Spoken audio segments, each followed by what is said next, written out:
नमस्कार दोस्तों, क्या हाल चाल है आप सबके। आशा करता हूँ आप सब अच्छे होंगे। और आज ये इतिहास के हिस्ट्री का पार्ट 2 है। मतलब पहले भारत में यूरोपीय कंपनियों का आगमन, मतलब जो यूरोपीय कंपनियों का आगमन, और अब पार्ट 2 भारत में यूरोपीय राज्य की स्थापना। मतलब भारत में यूरोपीय नहीं, अंग्रेज राज्य की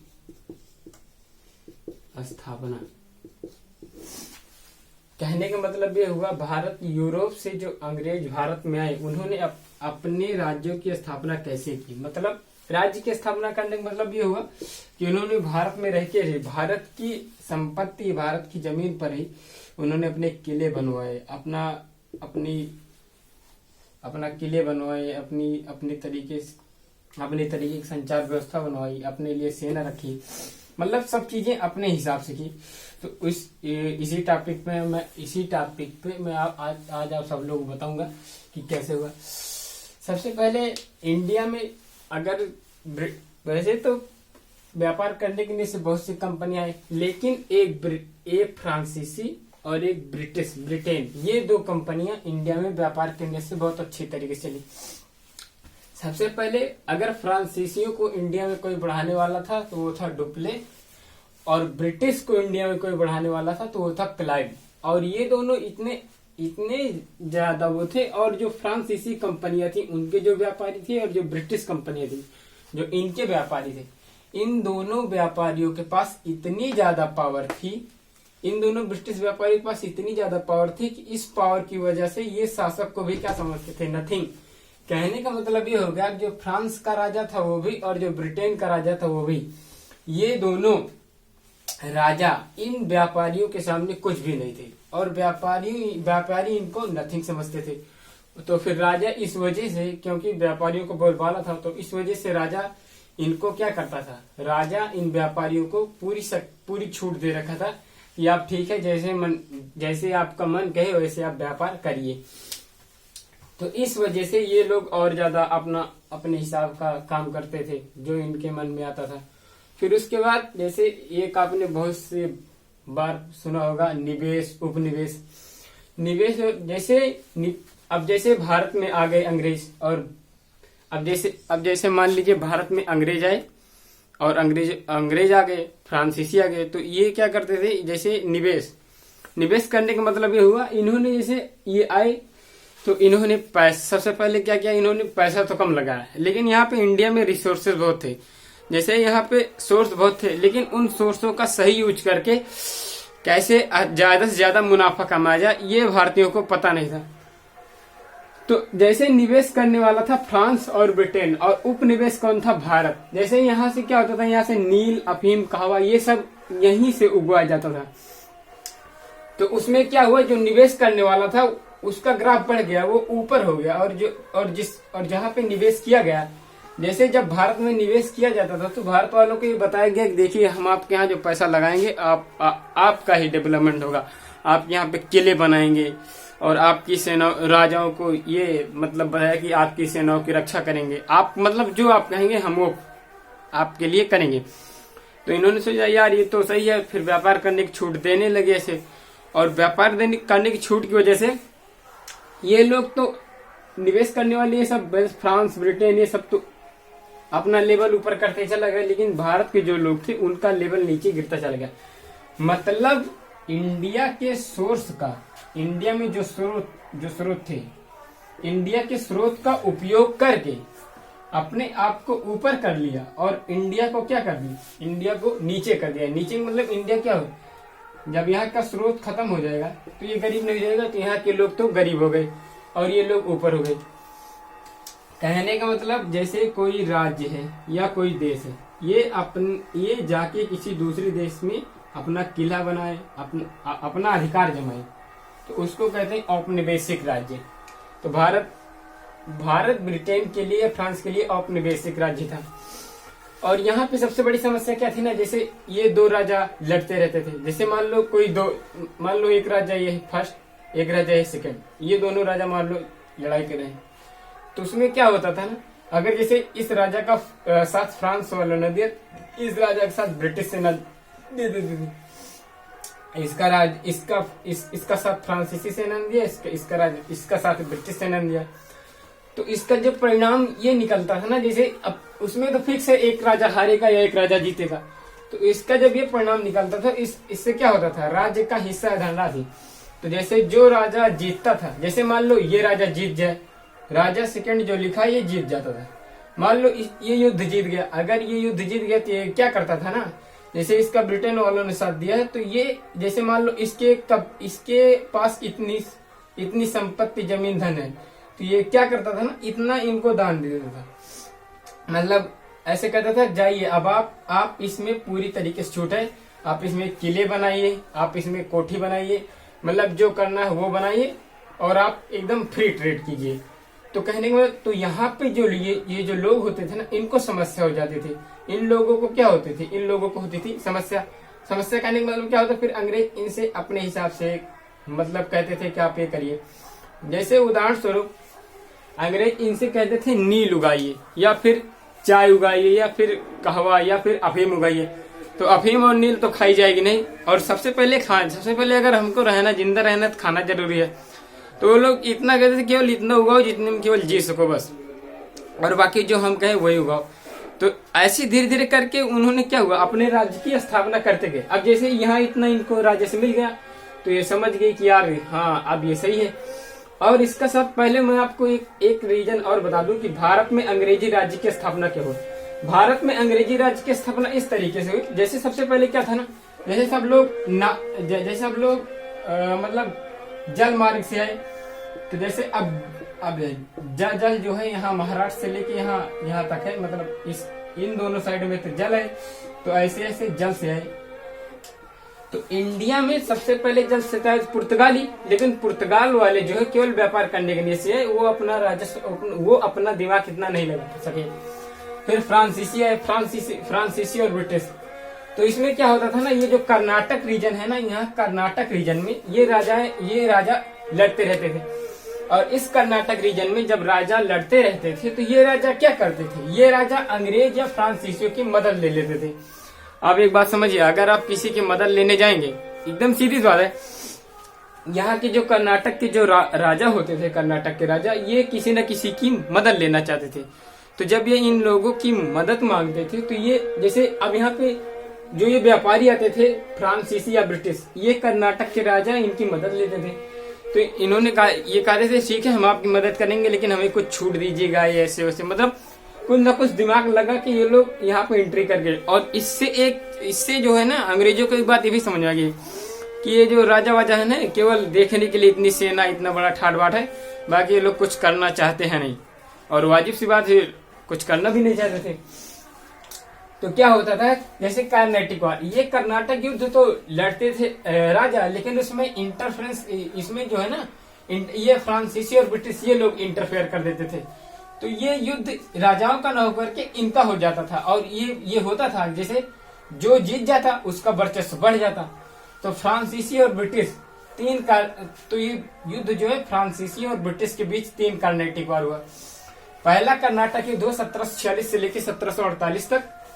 ये जो पहला कर्नाटक युद्ध है ये हुआ 1746 से लेकर 1748 तक। दूसरा 1749 से लेकर 1754 तक, 1756 से लेकर 1763 तक।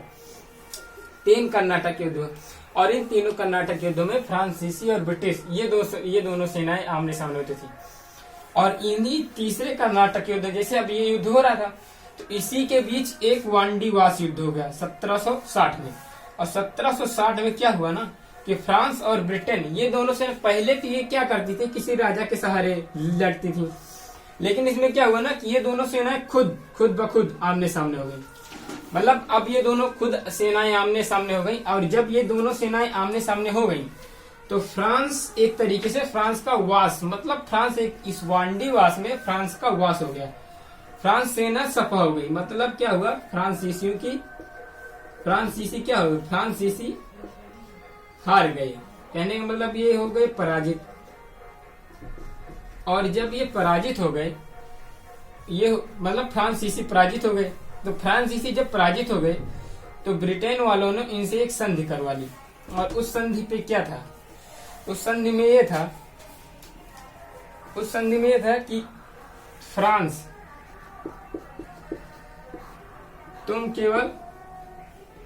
फ्रांस वालों को कहा गया कि तुम केवल कहां तक रहोगे, तुम केवल अब व्यापार तक, और ब्रिटेन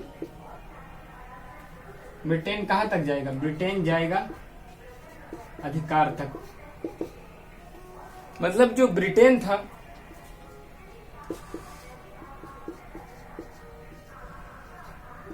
ब्रिटेन वालों ने क्या किया, ब्रिटेन वालों ने अधिकार तक लिया। कहने का मतलब ये था कि कहने का मतलब था जैसे अब फ्रांस आता इंडिया में, यहाँ पे जैसे कोई फ्रांसीसी आया तो यहाँ पे अपना सामान बेच सकता था, कहीं भी बेच सकता था, ऐसे बेचता। लेकिन अगर ये फ्रांस वाला सोचे कि मेरा भी यहाँ पे एक फैक्ट्री हो जाए, मेरा भी यहाँ पे एक किला हो जाए, मैं भी यहाँ पे सेना रखूं, तो फ्रांस वाला ये नहीं कर सकता था। फ्रांस वालों को केवल व्यापार तक का अधिकार था, केवल ये व्यापार तक मतलब रखें। लेकिन ब्रिटेन वालों ने जब वांडीवास का युद्ध जीत लिया तो ब्रिटेन वालों का अधिकार हो गया, क्योंकि अब यहाँ से फ्रांसीसी भी क्या हो गए, सफा हो गए। तो पूरे इंडिया में अगर अब केवल कोई विदेशी रह गया था तो वो था ब्रिटेन। फिर ब्रिटेन वालों ने अपनी मन की करना स्टार्ट कर दी। तो ये धीरे धीरे जैसे भारत में अंग्रेज राज्य की स्थापना कैसे हुई, इन्हीं की वजह से। जैसे ये कर्नाटक वार हो गया, ठीक है, और इन राजाओं का आपस में लड़ना, ठीक, ये सब हिस्से थे। और जैसे क्या होता था ना, इंडिया में एक समस्या और थी। जैसे अब समस्या क्या थी, जैसे सबसे पहले क्या था कि जो भारत के लोग थे, अब जैसे भारत के लोग हो गए, भारत के लोगों के पास क्या था, भारत के लोगों के पास था कच्चा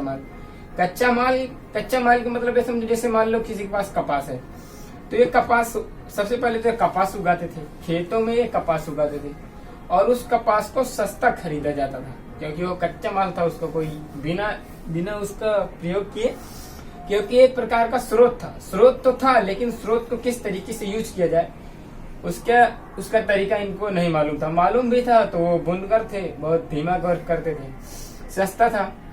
और इस कपास से क्या बन ले जाते, सस्ता खरीद के लेके जाते थे, और मिल फैक्ट्री में क्या बनता था, कपड़ा जो बुनकर कपड़ा बनाते थे, वो क्या था, वो सस्ता नहीं, वो पड़ता था महंगा, ठीक है। वो क्या कर, वो महंगा नहीं था, क्योंकि उनको बिनने में 2-2, 3-3 दिन लग जाते थे। तो सोचते थे यार अगर 3-3 दिन लगा है तो कुछ न कुछ तो दाम इसका मिलना चाहिए। और वही कपड़ा, जैसे एक कपड़ा जो इंडियन बुनकर, भारतीय जो बुनकर बनाते थे, और वही कपड़ा ब्रिटिश मशीन से बन के आता था, और ब्रिटिश मशीन से जो बनकर कपड़ा आता था वो होता था क्या, वो होता था सस्ता, ठीक है।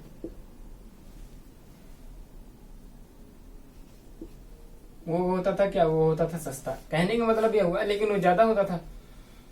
तो ये जो और ये सस्ता के साथ साथ अच्छा भी दिखता था। मशीन का बुना हुआ कपड़ा ज्यादा जल्दी तैयार भी हो जाता था और अच्छा भी दिखता था, और इस वजह से ये बुनकर भी क्या हो गए, बुनकर भी इनके सामने फेल हो गए। और ये जो इनका कपड़ा होता था या उत्पाद होता था, ये ले जाके फिर इन्हीं राजाओं को या लोगों को बेच देते थे। मतलब लोगों से ही सामान उठाया, मतलब इन लोगों से ही सोर्स लेके, और उसको केवल क्या किया, सोर्स को सही तरीके से यूटिलाइज करके इन्हीं को लाके बेच दिया। और इंडिया में लोग यही चीज जानते नहीं थे कि जैसे कोई सोर्स है तो उसको किस तरीके से यूज किया जाए। और यही ना जानने की वजह से क्या हुआ कि भारत का धीरे धीरे सारा धन विदेश से चला गया। विदेश जाने का मतलब ये हुआ कि जैसे अब कोई कपड़ा सस्ता है और उसको कोई बाहरी व्यक्ति लेके आया। अब जैसे मान लो कोई गांव में कुछ बना रहा है और कोई बाहर से कुछ बना रहा है, तो यहाँ सब हर जगह के लोगों में मेंटेलिटी होती है कि यार सस्ता है, अच्छा है, इसको ले लो, ये ज्यादा सही है। और जो मतलब पास पड़ोस का, अरे यार बनाते अच्छा भी नहीं है और महंगा भी है। तो इस वजह से इंडियन बुनकर फेल होते चले गए। और क्या होता था ना, जब इनको फ्री ट्रेड करने, अंग्रेजों को जब फ्री ट्रेड करने की वो दे दी गया जाती कि हाँ अब आप ट्रेड करिए, तो वो और सस्ता बेचने लगे और इनसे कोई ट्रेड लिया, मतलब क्या कहते हैं, कोई कारोबार लिया नहीं जाता था। तो ये सब थे रीजन जिसकी वजह से भारत में ब्रिटिश राज्य की स्थापना हुई। और सबसे अब मैं आप लोगों को चीजें बताने वाला हूँ। जैसे सबसे पहले क्या है ना कि, एक मिनट इसको मिटा दें।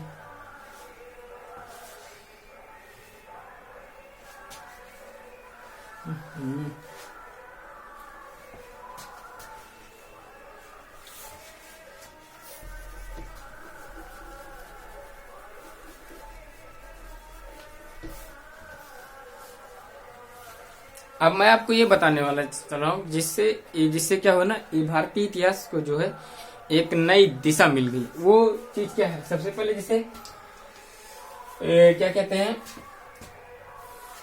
ये देखिए ध्यान से, ये जो तीसरा कर्नाटक वार था, ये तीसरा कर्नाटक वार था, ये 1756 से लेकर 1763 तक चला, और वांडीवास का युद्ध 1760 तक। ठीक है, वांडीवास का युद्ध 1760 में हुआ, इसमें फ्रांस हार गया, ब्रिटेन जीत गया।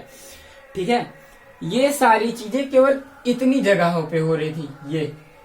ठीक, अभी यहाँ पे बंगाल में क्या था, बंगाल में नवाब होते थे। ठीक है ना, तो और बंगाल, ये बंगाल हो गया, ये बंगाल हो गया, ये कोलकाता हो गया, ये उड़ीसा हो गया, ये बिहार हो गया। ठीक, तो बंगाल का जो नवाब था वो था अलीवर्दी खां। कौन था? अलीवर्दी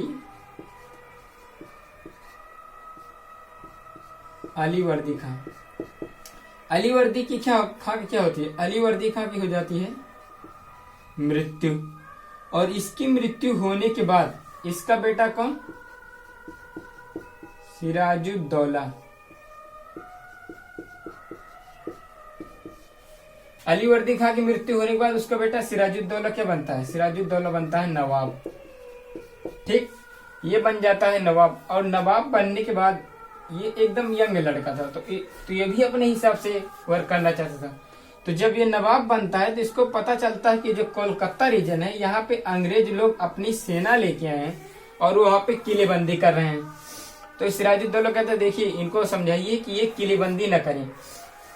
तो ये जो कोलकाता रीजन है, यहाँ पे किलेबंदी हो रही थी, तो इसने कहा कि देखिए आप लोग किलेबंदी मत कीजिए। तो इसने 2-3 बार जो कहते हैं ना फरमान लिख के भेजा, मतलब पत्र के माध्यम से इसने सूचनाएं दी। तो उन्होंने कहा अरे यार हटाओ इसको, हमने अभी तक किसी राजा की नहीं सुनी, ये कौन सा नया राजा गया। तो इसकी बात नहीं सुनी गई, तो इसको गुस्सा आ गया और इसने आक्रमण कर दिया, और आक्रमण करके जो किले उले बन रहे थे और सेनाएं उन्हें रख गई थी, इन सबको तहस नहस कर दिया। मतलब कहने का मतलब इसको कोलकाता में ये जो अंग्रेज लोग अपना दिमाग लगा रहे थे, इनके दिमाग को क्या कर दिया?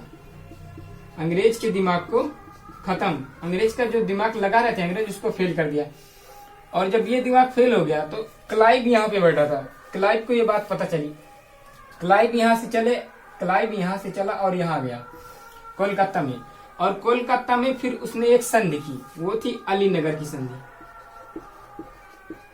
अलीनगर की संधि। अंग्रेज क्या थे ना, अंग्रेज बहुत होशियार थे। वो जब हारते थे तब संधि कर लेते थे, मतलब किसी बात पे मतलब एक समझौता टाइप से कर लेते थे। संधि कहने का मतलब एक समझौता कर लेते थे कि हाँ कि अब ये चीज ऐसी होगी और ये चीज ऐसी होगी। अभी मैं बता रहा हूँ आपको। और जब कभी वो युद्ध जीतते थे तो संधि नहीं, पूरा हड़प लेते थे। वो संधि नहीं, आप खुद जीतते तो बहुत मुश्किल कंडीशन में संधि करते, नहीं तो पूरा हड़प लेते थे कि देखो अब हमने जीत लिया, अब आप यहाँ से हटो, अब आपका कोई काम नहीं। तो अलीनगर की जो संधि हुई उसमें ये हुआ कि जो अंग्रेज हैं, सिराजुद्दौला के साथ ये लिखा गया कि जो अंग्रेज हैं वो आके उड़ीसा, बिहार, बंगाल, कलकत्ता हर जगह, मतलब यहाँ से उठ के यहाँ पे आके व्यापार कर सकते हैं, यहाँ पे आके व्यापार कर सकते हैं, यहाँ पे आके मतलब व्यापार कर सकते हैं। व्यापार करने में कोई भी टैक्स नहीं लगेगा। लेकिन अगर ये लोग सोचें कि उड़ीसा में आके अपना किला बनाएं, बिहार में आके अपना किला बनाएं और बंगाल में आके अपनी किलेबंदी करें, अपनी सेना रखें, अपने हिसाब से जो चाहे वैसा व्यापार करें, तो वो नहीं कर सकते। और ये बात रॉबर्ट क्लाइव को कम समझ में आई, उसने, क्योंकि वो उसकी सेना हार चुकी थी। तो रॉबर्ट क्लाइव ने संधि तो कर ली, लेकिन उसको ये चीज खटक रही थी कि हमें यहाँ पे हर जगह हमको राज करना है और किला बनाना है, और यही चीज उसको समझ में नहीं आई। तो उसने ये सोचा कि अब जो है ना, तो उसने क्या किया, रॉबर्ट क्लाइव ने मौका देखा, मौका देखने का मतलब ये हुआ जैसे सिराजुद्दौला था, तो सिराजुद्दौला का एक सेनापति था मीर जाफर। ऐसा नहीं था जैसे अलीनगर की संधि, तो इसमें क्या होता था ना, अगर मैं जैसे बंगाल था तो ऐसा नहीं था कि बंगाल में जो राजा था उसके सब फेवर में थे। जैसे बंगाल, सबसे पहले तो आप एक चीज ये लिख लो, बंगाल आप दिमाग में रख लो, बंगाल की राजधानी थी मुर्शिदाबाद। जैसे अगर कोई पूछ ले कि जब सिराजुद्दौला या मीर जाफर या फिर अली वर्दी खान जब राजा था तो उस टाइम पर बंगाल की राजधानी क्या थी, तो बंगाल की राजधानी थी मुर्शिदाबाद। ठीक, मुर्शिदाबाद बंगाल की राजधानी थी। उसके बाद क्या हुआ इसमें, जैसे बंगाल में कई बड़े बड़े सेठ भी थे। जैसे ऐसा नहीं था कि केवल अंग्रेज ही भारत में व्यापार करते थे, भारतीय भी भारत में व्यापार करते थे। जैसे भारत में ये था कि जो विदेश से जो अंग्रेज व्यापारी आएंगे उनके जो है जो सामान बेचेंगे उस पर टैक्स नहीं लिया जाएगा। तो जो भारत में अंग्रेज अधिकारी थे वो भी क्या करते थे, वो भी भारतीयों से डायरेक्ट कुछ चीजें खरीद लेते थे, और जो वहां से विदेशों और जो विदेश से आता था वह सौदा, तो उसमें क्या होता था, जैसे मान लो विदेश से सामान आया, ईस्ट इंडिया कंपनी की तरफ से सामान आया इंडिया में बिकने के लिए, तो उनको तो फ्री ट्रेड करने की छूट थी। लेकिन जो उसको बेचने वाले थे या कि जो अधिकारी थे वो क्या करते थे, वो भारतीयों से भी डायरेक्ट खरीदते थे, और डायरेक्ट खरीद के उसी ब्रिटिश सामान में अपना सामान, जैसे मान लो ब्रिटिश से मान लो 50 किलो कोई चीज है बिकने के लिए, तो वो 50 किलो तो आता था, लेकिन भारतीयों से जो अधिकारी होते थे, ब्रिटिश अधिकारी, वो अपना सामान वो भारतीयों से डायरेक्ट खरीदते थे, और उसी में जो ब्रिटेन से बन गया, जो ब्रिटेन से आता था बेचने के लिए इंडिया में, उसी में भारतीयों से डायरेक्ट खरीदते, सस्ता खरीद के वो भी अपना उसी में मतलब क्या करते थे कि जैसे जो आया ना उसी में अपना मिक्स कर देते थे, और उसी में मिला करके वो खुद व्यापार करते थे। तो इससे जो अफसर थे, जैसे कंपनी का तो नुकसान हो रहा था, लेकिन कंपनी का नुकसान होने के साथ कंपनी का नुकसान फायदा कुछ भी हो रहा हो, उनको केवल कहा था ना कि हमारा फायदा हो। तो जो अफसर थे वो भी अमीर हो रहे थे, और अफसरों से मिल करके जो भारतीय व्यापारी थे, जो भारत के खुद व्यापारी थे, वो भी यही काम करते थे कि वो सामान खरीदते थे मतलब श्रमिक से, जो श्रम करके पैदा करके उत्पन्न करता था, मतलब जो मेहनत मजदूरी करके उससे खरीदते थे। भारतीय भी यही व्यापारी, भारतीय ये भी यही करते थे कि वो खरीदते जरूर थे, वो खरीदे, और खरीदने के बाद अंग्रेजों से मिल करके, बड़े बड़े सेठ थे, अंग्रेजों से मिल करके अपना सामान मिश्रित करवा करके वो भी फ्री टैक्स बिना ट्रेड दिए व्यापार करते थे। ऐसा था ना कि इंडिया में जैसे कहीं कहीं पे छूट हो जाती थी कि अब यहाँ पे जो ब्रिटिश सामान, जो बाहरी सामान आएगा या कि जो खरीदा जाएगा, जो ब्रिटेन वाले खरीदेंगे उनको फ्री ट्रेड, मतलब बिना टैक्स दिए ट्रेड करो। तो उसी टैक्स को बचाने के चक्कर में ये लोग मिल जाते थे। तो रॉबर्ट क्लाइव को ये बात समझ में आ गई थी कि जब ये लोग अपना केवल सामान बेचने के लिए हमसे मिल सकते हैं, तो अगर इनको बड़ा लालच दिया जाए तो ये क्यों नहीं मिलेंगे। तो सबसे पहले जो ये सिराजुद्दौला था, जो सिराजुद्दौला खटक रहा था रॉबर्ट क्लाइव के दिमाग में, तो रॉबर्ट क्लाइव ने दिमाग लगाया, और रॉबर्ट क्लाइव ने दिमाग लगा के यहाँ बंगाल में इसको पता चला कि सिराजुद्दौला के कुछ लोग खिलाफ हैं, जैसे सेठ अमीचंद राय दुर्लभ, और ऐसे 2-3 सेठ थे, जैसे सेठ अमीचंद राय दुर्लभ, और उसका सेनापति जो मीर जाफर था, उसका सेनापति मीर जाफर था, वो भी उसके खिलाफ था। मतलब वो ये सोचता था कि यार जैसे ये बंगाल का नवाब बन गया सिराजुद्दौला, अगर मैं बंगाल का नवाब बन जाऊं तो कितनी अच्छी बात होगी। तो ये जाके रॉबर्ट क्लाइव से मिला, इसने रॉबर्ट क्लाइव को संदेश भेजा कि मैं ऐसा चाहता हूं कि अगर आप सिराजुद्दौला के खिलाफ युद्ध लड़ेंगे तो मैं उसका सेनापति हूं जरूर, लेकिन मैं आपका साथ दूंगा।